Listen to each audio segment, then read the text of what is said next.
નમસ્કાર ધોરણ 9ના વહાલા વિદ્યાર્થી મિત્રો, આજે આપણે આ વિડીયો લેક્ચરની અંદર તમારું વાર્ષિક પરીક્ષા જે ચાલુ થવા જઈ રહી છે તેમાં 100% જેમાંથી પ્રશ્નો પૂછાય તેવા વિકાસ પરીક્ષાલક્ષી અસાઇનમેન્ટમાં સામાજિક વિજ્ઞાન વિષયનો વિભાગ જે બી છે એનું સંપૂર્ણ સોલ્યુશન જોવાના છીએ. તો ચાલો મિત્રો, શરૂઆત કરતાં પહેલાં એક નાનકડી વાત કરી દઉં કે નીચે ડિસ્ક્રિપ્શન બોક્સમાં એક પ્લેલિસ્ટની લિંક આપેલી છે, ત્યાંથી તમે અન્ય વિષયના સોલ્યુશન પણ મેળવી શકો છો. તો પ્રકરણ નંબર 1 છે, એમાં પહેલો પ્રશ્ન છે નિયામક ધારાની મુખ્ય જોગવાઈઓ શી હતી?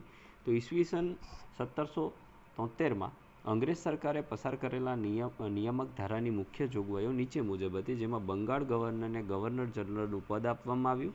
અંગ્રેજ કંપનીના વેપારી અને રાજકીય હિતો તેમજ પ્રવૃત્તિઓને ગવર્નર જનરલના સીધા અંકુશ નીચે મૂકવામાં આવ્યા અને મુંબઈ અને ચેન્નાઈના ગવર્નરોને તથા તેમના કાઉન્સિલને ગવર્નર જનરલના સીધા અંકુશ નીચે મૂકવામાં આવ્યા. ત્યાર પછી બીજો પ્રશ્ન છે નીચેના શબ્દોની સંકલ્પના. તો એમાં કિલ્લેબંધી. તો દુશ્મનોના સંભવિત હુમલા સામે રક્ષણ મેળવવા માટે કોઈ ગામ, નગર, શહેર કે નવા વસવાટની ચારે બાજુ બાંધવામાં આવતી દિવાલને કિલ્લેબંધી કહેવામાં આવે છે. અને સહાયકારી યોજનાની વાત કરીએ તો ઉત્તર ભારતમાં અંગ્રેજ કંપનીને સર્વોપરી બનાવવા અને અંગ્રેજ કંપનીની પ્રતિષ્ઠા પુનઃસ્થાપિત કરવા ગવર્નર જનરલ વેલેસ્લીએ અમલમાં મૂકેલી યોજનાને ઇતિહાસમાં સહાયકારી યોજના તરીકે ઓળખવામાં આવે છે. ત્રીજો પ્રશ્ન છે કારણ આપો. વેલેસ્લીએ સહાયકારી યોજના અમલમાં મૂકી. તો ગવર્નર જનરલ સર જોહન શોરે તટસ્થતાની નીતિ અપનાવી, તેના કારણે ભારતમાં ઈસ્ટ ઇન્ડિયા કંપનીની પ્રતિષ્ઠા ઘટી અને તેનો રાજ્ય વિસ્તાર અટકી ગયો. તેના સમયમાં અંગ્રેજોના હરીફ મરાઠાઓ વધારે શક્તિશાળી બન્યા, પરિણામે કંપનીની સર્વોપરિતા નષ્ટ થવાના સંજોગો ઊભા થયા.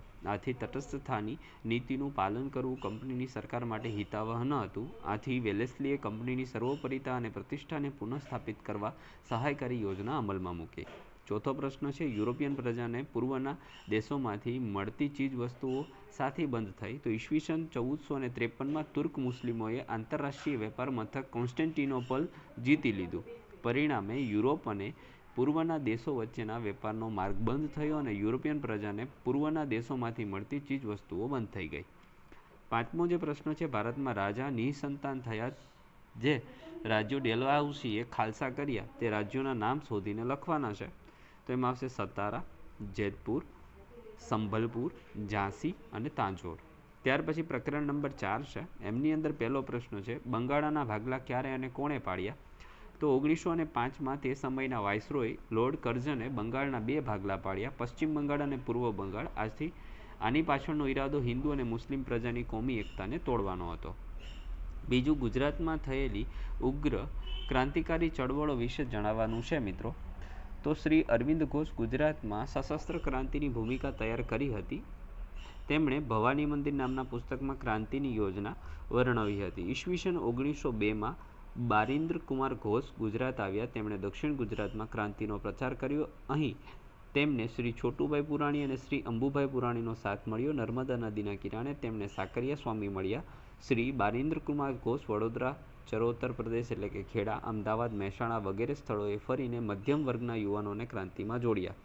ગુજરાતના ઉગ્ર ક્રાંતિની યોજનાનો ફેલાવવા માટે દેશી વનસ્પતિની દવાઓ, નાહવાના સાબુ બનાવવાની રીત, કસરત, ગુલાબનો કિસ્સો, કાયદાનો સંગ્રહ વગેરે શીર્ષકોવાળી પુસ્તકો પ્રકાશિત કરવામાં આવી. આ પુસ્તિકાઓમાં બોમ્બ બનાવવાની રીત હતી. નર્મદા નદીના કિનારે ચાંદોદ કરનાલી પાસે ગંગનાથ વિદ્યાલયની સ્થાપના કરવામાં આવી. એ વિદ્યાલયમાં છુપી રીતે ક્રાંતિકારી પ્રવૃત્તિઓ ચાલતી હતી. ગુજરાતના અનેક યુવાનો ક્રાંતિકારી પ્રવૃત્તિઓમાં જોડાયા. ત્રીજું, અસહકારનું આંદોલન શા માટે મોકૂફ રહ્યું? તો ગાંધીજી બ્રિટિશ સરકાર સામે અહિંસક આંદોલન ચલાવવાના આગ્રહી હતા. 5 ફેબ્રુઆરી 1922ના રોજ ઉત્તર પ્રદેશમાં ગોરખપુર જિલ્લાના ચોરી ગામમાં લોકો હિંસાના માર્ગે વળ્યા. તેમણે પોલીસ ચોકીમાં ભરાયેલા 21 પોલીસોને જીવતા સળગાવી દીધા. આંદોલનમાં હિંસા થતાં ગાંધીજીએ ખૂબ દુઃખ થયું. અહિંસક લડત માટે લોકો હજુ તૈયાર નથી એમ તેમને લાગ્યું. એનાથી તેમણે અસહકારનું આંદોલન મોકૂફ રાખ્યું. ચોથું, સ્વરાજ્ય પક્ષની પ્રતિષ્ઠા કયા કારણોથી ઓછી થઈ હતી? તો સ્વરાજ્ય પક્ષની પ્રતિષ્ઠા ઓછી થવાના કારણો: સ્વરાજ્ય પક્ષના એક સ્થાપક ચિત્તરંજન દાસ મુનશીનું જૂન 1925માં અવસાન થયું. સ્વરાજ્ય પક્ષના કેટલાક સભ્યોએ અંગ્રેજ સરકારને સહકાર આપવાની નીતિ અપનાવી અને પક્ષના કેટલાક સભ્યોએ નેશનલ પાર્ટી નામનો નવો પક્ષ સ્થાપ્યો. પાંચમો પ્રશ્ન છે, નીચેના શબ્દોની સંકલ્પના સમજાવો. એમાં બહિષ્કાર આંદોલન, તો અસહકારના આંદોલનમાં બહિષ્કારનો કાર્યક્રમ આપવામાં આવ્યો હતો. તેમાં લોકોને સરકારી નોકરીઓ અને ઇલકાબો, સરકારી શાળા કોલેજો, અદાલતો, ધારાસભાઓ, સ્થાનિક સ્વરાજ્યની સંસ્થાઓ, સરકારી સમારંભો, વિદેશી કાપડ સહિત બધી જ ચીજ વસ્તુઓનો બહિષ્કાર કરવાનો સમાવેશ થયો હતો. ચોરી ચોરાની વાત કરીએ તો તે ઉત્તર પ્રદેશના ગોરખપુર જિલ્લાનું એક ગામ છે. તે ગામમાં અસહકારના આંદોલન દરમિયાન લોકોના ટોળાએ પોલીસ ચોકીમાં પુરાયેલા 21 પોલીસોને જીવતા સળગાવી દીધા હતા. પ્રકરણ નંબર 5 છે મિત્રો.